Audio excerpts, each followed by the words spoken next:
So, we are at a Lego Star Wars festival or show, and it says don't touch the models.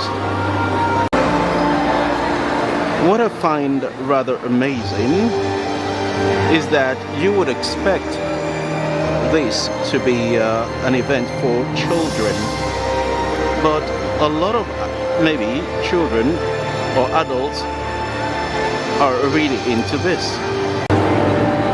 Oh, this is. And in recent years, Legos have been gaining more popularity among adults and children alike. This is the type of stand that some people would dream of having at home. But the funny thing is, Legos are not cheap. I think probably that's one of the appeal as well. The more expensive, the theme, the more people want it. This is an almost lifelike.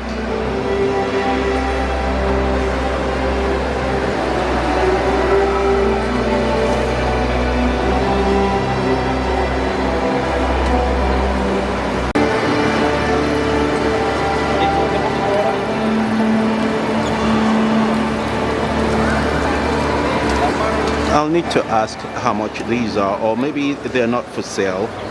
I don't know, but they're really nice.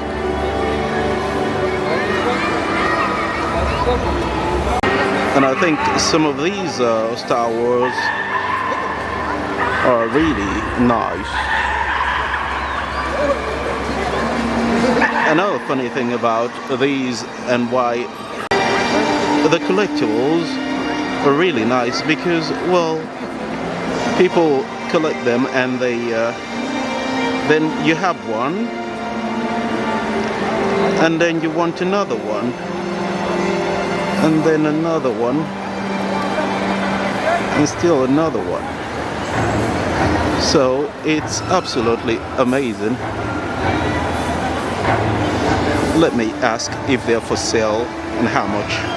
The tiny ones with the sort of a motherboard where you can ping and create scenarios.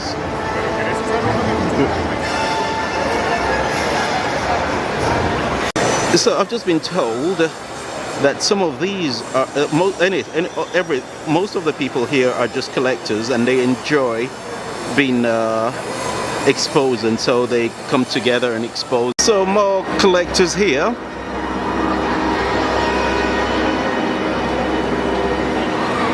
And more spaceship, because it's all about Star Wars. So there's a Lego store here as well.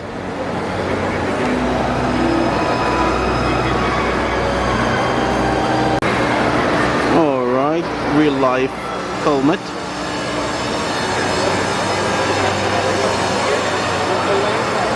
So I don't think all these, most of these are collectibles, and some are much older than probably some of the children here, because they've been around for such a long time. So it's a generational type of fun, and it's just so. These are more collector's items. Some are a bit more elaborate. It's pretty interesting, to say the least. Humans are rather interesting. What really appeals to you? This exhibition here from this collector is probably one of the best here. Anyway, the one I like the most because you have the battlegrounds and all the space shit here. So, and all the soldiers. It is really impressive.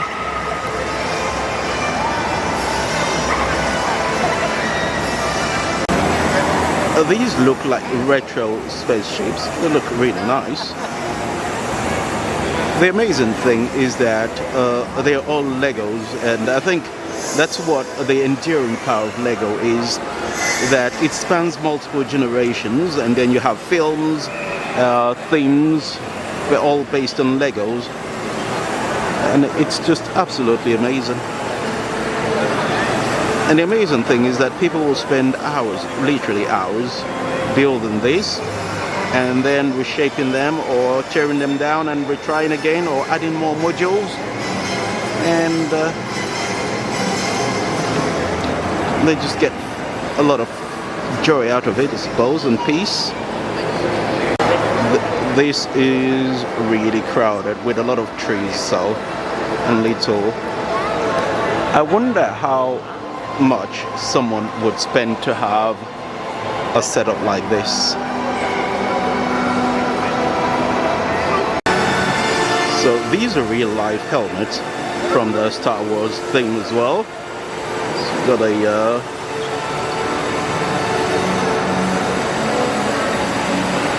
nice, a retro one. Oh, that's a massive vessel. Nice. Star Wars, and these are all boxed. So apparently, some might think this is just a frivolous hobby. You just collect things and they gather dust. Well, the interesting thing is that some of these are rather valuable when you think about it. That, especially when they're boxed and in mint conditions, some, if they're retro, some will pay good money for this. You'll be surprised. I don't know what this is, but is it Star Wars or from a manga? It looks like a manga figurine. I don't know. So this is a table of all the Star Wars, stretching all the way here. That's why they don't want you to touch them, because they're rather expensive. Llegar de los droides y después está todos los personajes Java.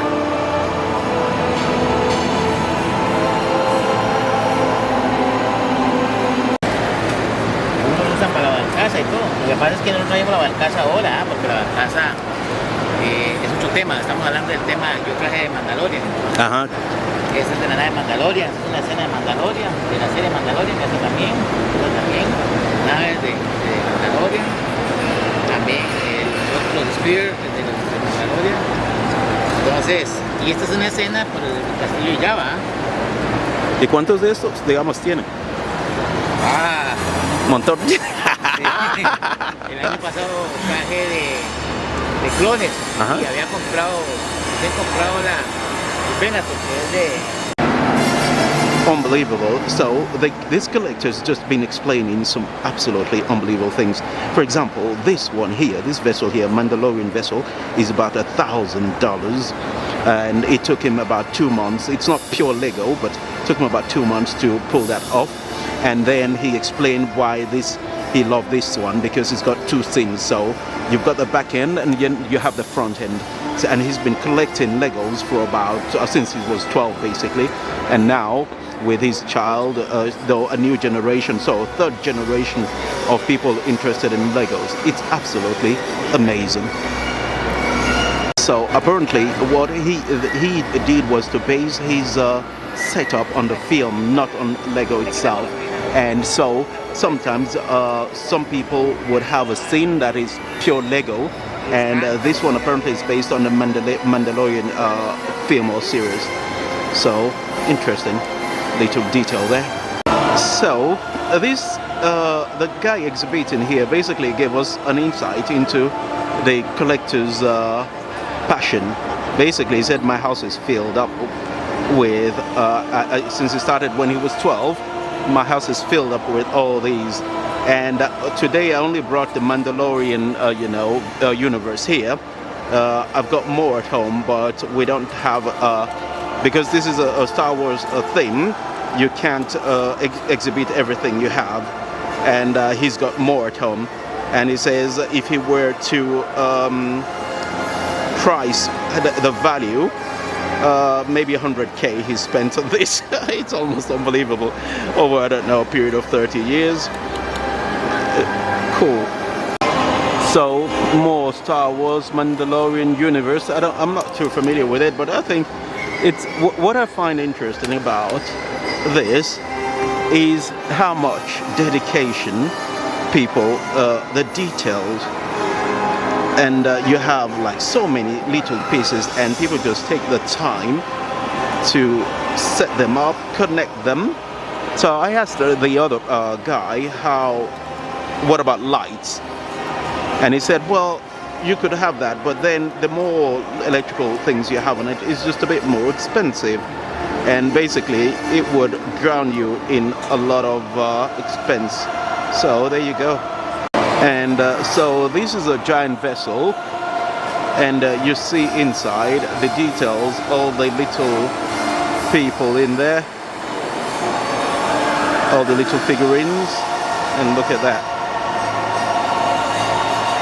I think you need to really understand the series, understand the passion to really appreciate how much effort goes into this. So this is another angle, and this exhibition here is probably one of the cool ones. It's really nice, really nice. There. One of the things I'm beginning to appreciate is the amount of time it takes for them to set up, that you can't bring all the pieces all together from home. So you need to basically build some, try to make sure they don't fall over and scatter on the way, and then when you get here you need to accommodate everything to the space you have. So it's a big endeavor. It takes a lot of dedication, but I think it's what this is all about, passion.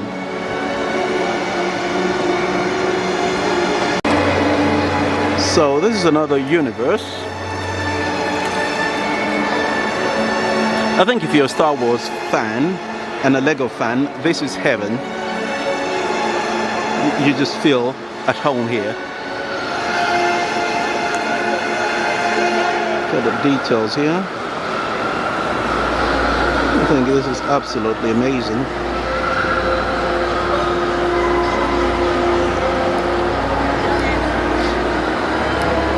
The little figurines.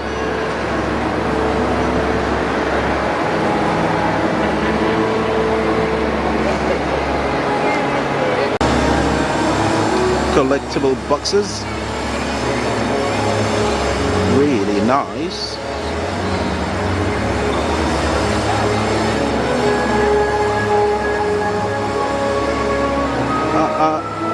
I think this is absolutely amazing. People collecting things and just having a really chilled time. Star Wars Day, May the 4th be with you. Yeah, Lego Universe. That's all there is. I think, well, today's the 3rd, so I think there's another day tomorrow, so all good.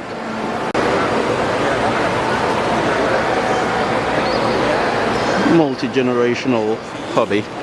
Not a cheap one, I have to say. So, this is the alternate, where a lot of people are basically, they came for this. So, people queue there, the families are there, and you can just come forward here and get a picture with them.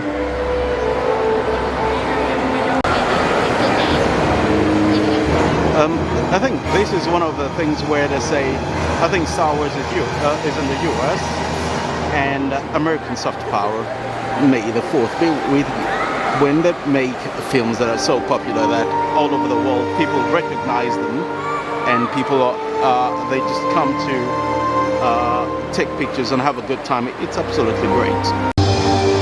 So even the adults are really into it. You want a photo for posterity. More people dressed up.